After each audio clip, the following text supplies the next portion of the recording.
নমস্কার। খবরের অন্তরালের খবর নিয়ে ক্যালকাটা ডায়ালগস থেকে মনোজ দাস বলছি।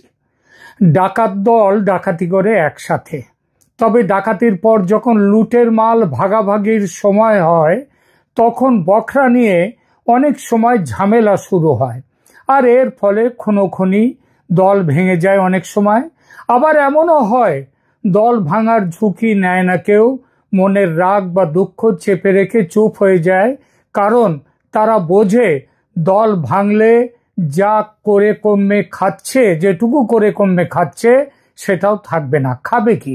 সুতরাং থিওরি অফ নেসেসিটি তাদের এক করে রেখে দেয়, একসাথে রাখে। কথাগুলো মনে পড়ল বাংলাদেশের বর্তমান অন্তরিম সরকারের কাজকর্ম দেখে। ডাকাত দলের সঙ্গে তুলনা করলে এবং দেশকে লুটের মাল বললে আপত্তি করতে পারেন অনেকেই, এটা আমি জানি। তবে আপত্তি করলেও সত্যিটাকে তো চেপে রাখা যায় না। আর সেই সত্যি কথা বলতে গেলে বলতে হয়, যেভাবে বিএনপি, জামায়াত, এনসিপি সবাই দেশের জন্য ঝাঁপিয়ে পড়েছে, তাতে আর একটা উপমা মনে পড়ে, সেটাও খুব লাগে, এখানটায় কাজে লাগে। সেটা হচ্ছে শকুন কাঁদে গরুর শোকে। ব্যাখ্যা দিই কেন এমন বলছি, তার ব্যাখ্যা। বাংলাদেশে মোহাম্মদ ইউনূসের পর অন্তর্বর্তী সরকারের আমলে ক্ষমতা, পদ ও সুবিধা ভাগাভাগি নিয়ে রাজনৈতিক দলগুলোর মধ্যে তীব্র দ্বন্দ্ব, বিশেষ করে বড় তিনটি দলের মধ্যে, তারাই ফোর ফ্রন্টে এখন। এবং এই তীব্র দ্বন্দ্ব এবং পারস্পরিক অভিযোগ, পাল্টা অভিযোগ, এসব কথা খুব একটা যে গোপন আছে এখন, এমন নয়। 2024 সালের 5 আগস্ট শেখ হাসিনার সরকারের পতনের পর ক্ষমতায় আসা ইউনূস সরকার যে সংস্কার ও স্বচ্ছতার প্রতিশ্রুতি দিয়েছিল, তা নিয়ে এখন প্রশ্ন উঠে গেছে। আর এই প্রশ্ন তুলছে সরকারের সঙ্গে যে দলগুলো আছে তারাই তুলছে। বিএনপি, জামায়াত এবং এনসিপি প্রত্যেকেই নিজ নিজ স্বার্থ রক্ষায় সরকারের বিরুদ্ধে অবস্থান নিচ্ছে, সরকারের সমালোচনা করছে। এই পরিস্থিতি বিশ্লেষণ করব সহজ ভাষায় এবং প্রাসঙ্গিক তথ্য সহকারে, বোঝাবো বাংলাদেশ কেন ভাগাড়ে পৌঁছেছে এবং এই দলগুলো যারা বাংলাদেশের বর্তমান শাসন চালাচ্ছে তারা কিভাবে শকুনের ভূমিকায় অভিনয় করছে। শকুন কাঁদে গরুর শোকে। 2024 সালের জুলাই মাসে ছাত্র নেতৃত্বাধীন গণ আন্দোলনে শেখ হাসিনার 15 বছরের শাসনের পতন ঘটে। 8 আগস্ট মোহাম্মদ ইউনূস প্রধান উপদেষ্টা হিসেবে অন্তর্বর্তী সরকারের দায়িত্ব নেন। তার সরকার প্রতিশ্রুতি দেয় দুর্নীতিমুক্ত প্রশাসন, ব্যাপক সংস্কার এবং দ্রুত নির্বাচন। তবে মাত্র কয়েক মাসের মধ্যেই এই অন্তর্বর্তী সরকার নানা বিতর্কের মুখে পড়ে যায়। দুর্নীতির অভিযোগ, পদ বন্টন নিয়ে বিরোধ এবং রাজনৈতিক পক্ষপাতিত্বের অভিযোগ উঠতে থাকে। সরকারের সঙ্গে যেসব দল আছে তারা অবশ্য এইসব অভিযোগকে লুটের মাল ও তার বখরা নিয়ে মারামারি বলতে চাইবে না, বলবে এটা তাদের আদর্শিক সংগ্রাম। তবে এই আদর্শিক সংগ্রামে যা চলছে দেশে, সেসব দেখে সাধারণ মানুষ মনে করে আদর্শ কিচ্ছু নয়, এটা লুটের মাগ বখরা নিয়ে টানাটানি। অন্তর্বর্তী সরকারের আমলে লুটের বখরা বলতে বোঝায় সরকারি পদ নিয়োগে পক্ষপাতিত্ব, বিভিন্ন মন্ত্রণালয়ে নিয়োগ, বদলি, পদোন্নতিতে নির্দিষ্ট রাজনৈতিক দল বা গোষ্ঠীর লোকদের প্রাধান্য দেওয়ার অভিযোগ। The Shillong Times news portal 10 আগস্টের এক প্রতিবেদনে একদা প্রধানমন্ত্রী তথা বিএনপি দলের চেয়ারপারসন বেগম খালেদা জিয়ার ব্যক্তিগত সচিব ABM আব্দুস সাত্তারের বয়ানে একগাদা অভিযোগ তুলেছেন। সাত্তার সাহেব প্রকল্প টেন্ডারের দুর্নীতি, সরকারি উপদেষ্টাদের ব্যক্তিগত সহায়ক এবং কর্মকর্তাদের বিরুদ্ধে শত শত কোটি টাকার দুর্নীতির অভিযোগ তুলেছেন। জামায়াত, এনসিপি এবং অন্যান্য দলের নেতারাও সরকারি সিদ্ধান্ত প্রভাবিত করার চেষ্টা করছে বলে বিএনপি অভিযোগ করেছে। আসি অন্তর্বর্তী সরকারের সংস্কার ও নির্বাচন নিয়ে মতভেদ প্রসঙ্গে। জুলাই চার্টার বাস্তবায়ন, পিআর পদ্ধতি চালু এবং নির্বাচনের সময় নিয়ে দলগুলোর মধ্যে তীব্র দ্বন্দ্ব। দেশের বৃহত্তম বিরোধী দল হিসেবে বিএনপি দ্রুত নির্বাচন চায় এবং ডিসেম্বর 2025 থেকে ফেব্রুয়ারি 2026-এর মধ্যে ভোট অনুষ্ঠানের দাবি জানিয়ে আসছে। এই বিষয়ে বিএনপি দলের অভিযোগ যে ইউনূস সরকার জামায়াত ও এনসিপির স্বার্থ দেখছে, বিএনপির নয়, সব বড় বড় জায়গায় তাদেরই লোক বসাচ্ছে। কিছু উপদেষ্টা নির্দিষ্ট দলের ইঙ্গিত করছে জামায়াতের দিকে, তবে নাম নিচ্ছে না। এর প্রতি পক্ষপাত দুষ্ট বলছে বিএনপি এবং প্রশাসনিক নিয়োগে একদলীয় অর্থাৎ জামায়াতের যে আধিপত্য চলছে, এই অভিযোগ বিএনপির আরো অভিযোগ সংস্কারের নামে নির্বাচন ইচ্ছাকৃতভাবে বিলম্বিত করা হচ্ছে এবং বলছে তারা যে রেফারেন্ডাম গণভোট জাতীয় নির্বাচনের সাথে একসঙ্গে হওয়া উচিত, আলাদাভাবে নভেম্বরে নয়। বিএনপি নেতা সালাউদ্দিন আহমেদ ইউনূসকে সতর্ক করে বলেছেন, আমরা চাই আপনি সেনাবাহিনীর সঙ্গে ভালো সম্পর্ক বজায় রাখুন, রাষ্ট্রকে ভারসাম্যপূর্ণ অবস্থানে থাকতে হবে, আমরা কোনো ঝুঁকি নিতে চাই না। বিএনপির সমর্থন শর্ত সাপেক্ষ এবং সীমাহীন নয় বলেও জানানো হয়েছে। এ তো গেল বিএনপির অবস্থান। জামায়াতে ইসলামীর কি অবস্থান? ইসলামপন্থী এই দল পিআর বা আনুপাতিক প্রতিনিধিত্ব পদ্ধতি চালুর জোর দাবি জানাচ্ছে, অর্থাৎ যে যত ভোট পাবে সে তত আসন পাবে সংসদে। জামায়াত ও এনসিপি মনে করে এতে প্রতিটি ভোটের মূল্য থাকে এবং ছোট দলগুলো সংসদে উপস্থাপিত হতে পারে। তবে কথা হচ্ছে, যে নিয়মের কথা বলছে, এই আনুষ্ঠানিক এই যে প্রতিনিধিত্বমূলক যে তাদের যে গঠন, আনুপাতিক প্রতিনিধিত্ব, এইভাবে কিন্তু পৃথিবীর কোনো দেশে ভোট হয় না। জামায়াতের মূল অভিযোগ সরকার পিআর পদ্ধতি চালু করছে না, যা জামায়াতের রাজনৈতিক প্রতিনিধিত্ব কমিয়ে দিচ্ছে। কারণ তারা জানে তারা জেতার মতো ভোট পাবে না, সুতরাং তারা যতটা ভোট পাবে, ধরা যাক যদি বিএনপি 35% ভোট পেয়ে যেতে, তাহলে বিএনপি জিতবে সেই আসনে। কিন্তু জামাত যদি সেখানে 34% ভোট পায়, তাহলে জামাত কমে যাবে, সেই আসন পাবে না। জামায়াতের বক্তব্য হচ্ছে 35%-এর জন্য তারা যতটা পাবে, আমরা 34%-এর জন্য ততগুলো আসন পাবো। এই হচ্ছে পিআর। তাদের আরো অভিযোগ, জামাতের কিছু উপদেষ্টা নাকি বিএনপির স্বার্থে কাজ করছে এবং প্রশাসনকে দলীয়করণ করছে এবং এর ফলে যে লড়াইয়ের যে সমান জায়গা, লেভেল প্লেইং ফিল্ড, সেটা তৈরি হচ্ছে না। ডিসি, ইউএনও, ওসি এবং আমলাদের ভূমিকা সন্দেহজনক। জামাতের আরো অভিযোগ, ইউনূস লন্ডনে বিএনপি নেতা তারেক রহমানের সঙ্গে বৈঠক করে পক্ষপাতিত্ব দেখিয়েছেন, যেটা করা তার উচিত ছিল না। জামায়াতের দাবি, নভেম্বর 2025 সালের মধ্যে গণভোট করতে হবে, রেফারেন্ডাম, এবং জুলাই চার্টারে পিআর পদ্ধতি অন্তর্ভুক্ত করতে হবে এই 2-1 দিনের মধ্যে। জামায়াত সেক্রেটারি জেনারেল মিয়া গোলাম পরোয়ার বলেছেন, জনগণের মতামত নিতে হবে, সংখ্যাগরিষ্ঠ সমর্থন পেলে সবাইকে মানতে হবে, না পেলে জামায়াতও মানবে।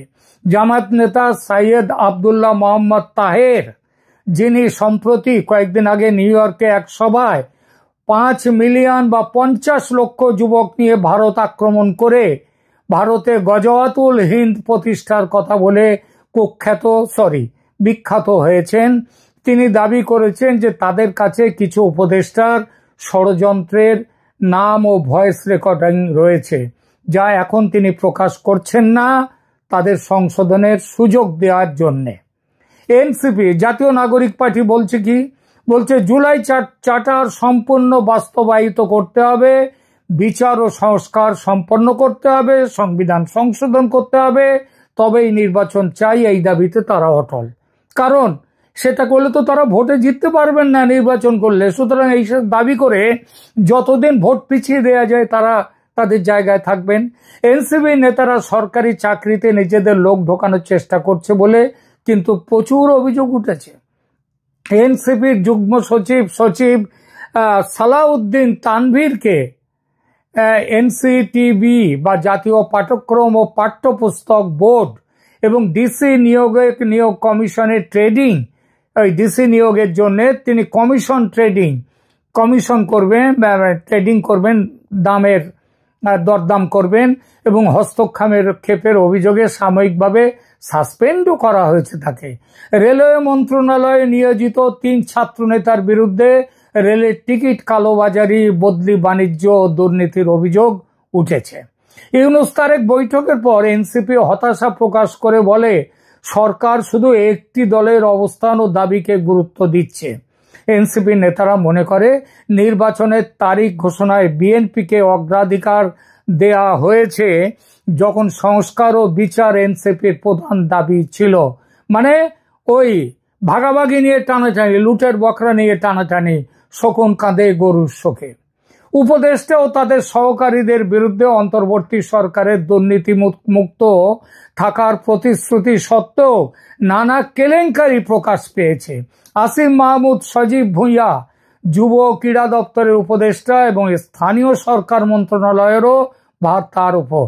তার সহকারী ব্যক্তিগত সচিব মোয়াজ্জেম হোসেনের বিরুদ্ধে 300 কোটি টাকা আত্মসাতের অভিযোগ। মিনি স্টেডিয়াম প্রকল্পের খরচ 12 বিলিয়ন টাকা বৃদ্ধি করা হয়েছে, 158% বাড়ানো হয়েছে। এই ব্যাপারে চাপ দেওয়ার ব্যাপারে অভিযোগও এই মহাবিপ্লবী ছাত্র নেতা আসিফ মাহমুদ সজীব ভুঁইয়ার নামে। তার পিতার বিরুদ্ধে সন্দেহজনক পরিস্থিতিতে সরকারি ঠিকাদার লাইসেন্স পাওয়ার অভিযোগ আছে, যার জন্য আসিফ প্রকাশ্যে ক্ষমা চাইতেও বাধ্য হয়েছেন। এছাড়াও বিস্তর অভিযোগ এই উপদেষ্টার ফুর্তি ফার্তার, ওইসে কি হাঁসটাস মাঝরাতে না শেষ রাতে হাঁস কেটে তার মাংস খাওয়া, এইসব নিয়ে যাক নিজে চাঁদাবাজি করতে গিয়ে ধরাও পড়েছেন এই উপদেষ্টা। বিএনপি চেয়ারপারসন খালেদা জিয়ার সচিব ABM আব্দুস সাত্তার অভিযোগ করেন, আমি অন্তত 8 জন উপদেষ্টার সীমাহীন দুর্নীতির প্রমাণ দিতে পারি। কোনো পদে নিয়োগ বা বদলি তাদের খুশি না করে হয় না, মানে টাকা না দিয়ে হয় না। এক উপদেষ্টার APS এর অ্যাকাউন্টে 300 কোটি টাকা পাওয়া গেলেও তার বিরুদ্ধে কোনো ব্যবস্থা নেওয়া হয়নি, তার বিরুদ্ধে FIR হয়নি, তাকে জেলখানায় পাঠানো হয়নি, গ্রেপ্তার হয়নি। সরকারি গাড়ির অপব্যবহার অজস্র। বহু উপদেষ্টা নিয়ম বহির্ভূতভাবে একাধিক গাড়ি ব্যবহার করছেন ব্যক্তিগত কাজে। এমনকি গাড়ি করে যে জায়গায় 3-4 ঘন্টায় যাওয়া যায় সেখানে হেলিকপ্টারে যাচ্ছেন এবং সেখানে রেড কার্পেট বিছিয়ে দেওয়া হচ্ছে তাদের অভ্যর্থনার জন্য। তো এইসব কাজে ইউনূসের নিজের প্রতিষ্ঠান, ইউনূস নিজেও কম যান না। তিনি গ্রামীণ ব্যাংকে 5 বছরের কর ছাড় দিয়েছেন এবং গ্রামীণ কল্যাণকে এখান থেকে নিজের জন্য 666 কোটি টাকা করের অব্যাহতি তিনি আদায় করে নিয়েছেন। ক্রিপ্টো কারেন্সিতে সম্পদ লুকানোর অভিযোগ আছে। কিছু তথ্যসূত্র দাবি করেছে যে সরকারি কর্মকর্তা ও ছাত্র নেতারা বিটকয়েনে লাখ লাখ ডলার জমা করেছেন। কাদের কতটা জমা, ছোটখাটো একটু হিসাবটা দিয়ে দিই। নাহিদ ইসলাম, তার নামে আছে 204.64 BTC, যার বাংলাদেশি টাকায় যার পরিমাণ হচ্ছে প্রায় 220 কোটি টাকা তিনি জমা রেখেছেন। আসিফ মাহমুদ 113 BTC, তার হচ্ছে তার টাকার প্রমাণ কত হচ্ছে প্রায় 100 কোটি টাকার ওপরে। শফিকুল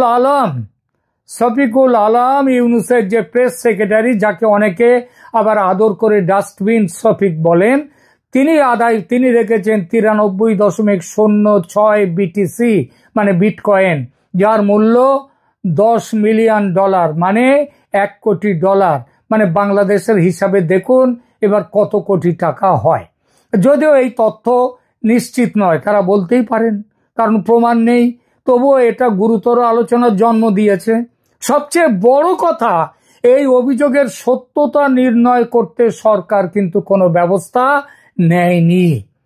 জুলাই চার্টার ও রেফারেন্ডাম নিয়ে দ্বন্দ্ব, সেখানে দেখুন জুলাই চার্টার, জাতীয় চার্টার হলো 33টি রাজনৈতিক দলের মধ্যে সাংবিধানিক নির্বাচনী প্রশাসনিক সংস্কার বিষয়ে ঐকমত্যের ভিত্তিতে প্রণীত একটি ঘোষণাপত্র। আজকালের মধ্যেই সেটা বাইরে ঘোষণাপত্র জারি করার কথা, সব সই সাবুত করে। এতে 28টা পয়েন্ট রয়েছে, যার মধ্যে আছে 84টি প্রস্তাব। অর্ধেক সাংবিধানিক সংস্কার সংক্রান্ত, মানে সংবিধানকে ওলটপালট করে দেয়া। রাজনৈতিক দলগুলির 60% দল এই চার্টারে স্বাক্ষর করতে রাজি হয়নি। আসা যাক রেফারেন্ডাম বা গণভোট প্রসঙ্গে। নভেম্বর 2025 সালে নির্বাচনের আগে রেফারেন্ডাম চায় জামাত ও এনসিপি। তারা বাংলাদেশের সংবিধান, বাংলাদেশের গণতন্ত্র খোল নলচে পাল্টে দিতে চায়। বিএনপি আবার রেফারেন্ডাম নির্বাচনের সাথে, বিএনপি কিন্তু বলে এটা করতে হবে ফেব্রুয়ারিতে 2026-এ, ভোট এবং গণভোট দুটো একসাথে হবে, তাতে অর্থের সাশ্রয় হবে। পিআর পদ্ধতির অন্তর্ভুক্তি। জামাত দাবি করছে জুলাই চার্টারে পিআর পদ্ধতির প্রস্তাব রেফারেন্ডামে রাখতে হবে। বিএনপি ও জাতীয় পার্টি সংবিধান অনুযায়ী নির্বাচন চায়, পিআর নিয়ে তাদের মত নেই। জাতীয় ঐক্যমত্য কমিশনের ভূমিকা কি? কমিশন 15-16 অক্টোবর এই আজকালের মধ্যে চার্টার চূড়ান্ত করার পরিকল্পনা করেছিল। তবে চূড়ান্ত খসড়ায় চূড়ান্ত মতবিরোধের বিষয়গুলো থাকায় দলগুলির মধ্যে বিভেদ থাকছে এবং তার জন্য সেটা জারি হবে না। বিএনপি ও তার সহযোগীরা 11টা ভিন্ন মতের নোট দাখিল করেছে, যার মধ্যে বিএনপির একার হচ্ছে 9টি। বিশেষজ্ঞদের সমালোচনা এই সরকার সম্পর্কে কিরকম? সরকারের খুব কাছের মানুষ দেবপ্রিয় ভট্টাচার্য, তিনি বলেছেন এই সরকারের এখন ক্ষমতা থেকে বেরিয়ে যাওয়ার সময় এসেছে। যত বেশি দিন ক্ষমতায় আঁকড়ে থাকবে সংকট তত গভীর হবে। সাংবাদিক মাসুদ কামাল বলেন, সংস্কারের নামে নির্বাচন বিলম্বিত করা হচ্ছে। কেন এই দ্বন্দ্ব? কারণ ওই যে বললাম, লুটের বখরা নিয়ে ঝগড়া। অন্তর্বর্তী সরকারের আমলে এই লুটের বখরা নিয়ে দ্বন্দ্ব মূলত 4টি কারণে। 1, ক্ষমতার শূন্যতা, অনিশ্চয়তা। হাসিনা সরকারের পতনের পর ক্ষমতার শূন্যতা তৈরি হয়েছে। প্রতিটি দল নিজের প্রভাব বিস্তার ও পরবর্তী নির্বাচনে সুবিধা নিশ্চিত করতে চায়। 2, নির্বাচনী কৌশল ও পদ্ধতি নিয়ে মৌলিক পার্থক্য। 3, এর মধ্যে আছে, এর মধ্যে আবার আছে জামায়াত ও অন্যান্য ইসলামী দলগুলো পিআর পদ্ধতি চায়, কারণ তারা বেশি প্রতিনিধিত্ব যাতে পায়।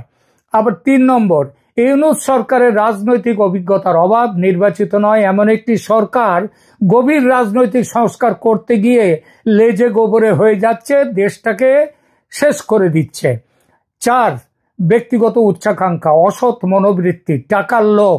স্বয়ং মোহাম্মদ ইউনূস কোনো ব্যতিক্রম নন, তিনি পুরো টিমটাকে এই অসৎ টাকার লোভের দিকে তিনি লিড করছেন। এর পরিণতি ও ঝুঁকি কি? এই রাজনৈতিক দ্বন্দ্বের ফলে রাজনৈতিক বিভেদ বৃদ্ধি পাচ্ছে।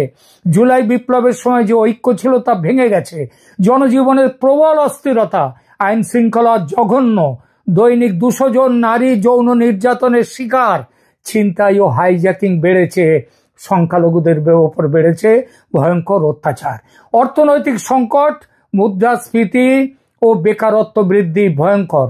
অথচ সরকারি কর্মকর্তারা লাখ লাখ ডলার জমা করছে, ইউনূস কোটি কোটি টাকা খরচ করে বিদেশ ভ্রমণ করছেন ফুর্তি করতে। নির্বাচন বিলম্বের আশঙ্কা, সংস্কারের নামে নির্বাচন 2026 সালের পরেও পিছিয়ে যেতে পারে, যার ইঙ্গিত দিয়েছেন স্বয়ং মোহাম্মদ ইউনূস। এরই মধ্যে অশনি সংকেত, অপরাধ ট্রাইব্যুনালে সেনাকর্তাদের বিচার। সেনাবাহিনীকে দখল করে ইসলামিক রেভলিউশনারি গার্ড তৈরির পরিকল্পনা। বিএনপি ইউনূসকে বলেছে সেনাবাহিনীর সাথে সম্পর্ক খারাপ করবেন না এবং পতিত স্বৈরাচারীরা মানে আওয়ামী লীগ এই দ্বন্দ্বের সুযোগ নিতে পারে তাহলে।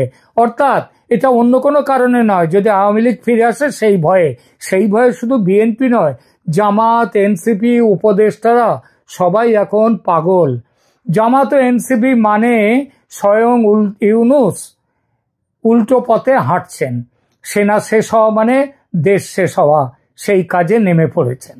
সেনাবাহিনীর সঙ্গে সাম্প্রতিক সময়ে ইউনূস সরকার এবং সেনাবাহিনীর যে প্রবল একটা অস্থিরতা তৈরি হয়েছে এবং এই তৈরি হওয়ার পরে আপাতত ওয়াকারুজ্জামান একটা বুদ্ধি করে কিছুটা সময় অন্তত আদায় করে নিয়েছেন। তিনি হেফাজতে নিয়েছেন বোধহয় 14 জন না 15 জন সেনাকর্তাকে তিনি হেফাজতে নিয়েছেন।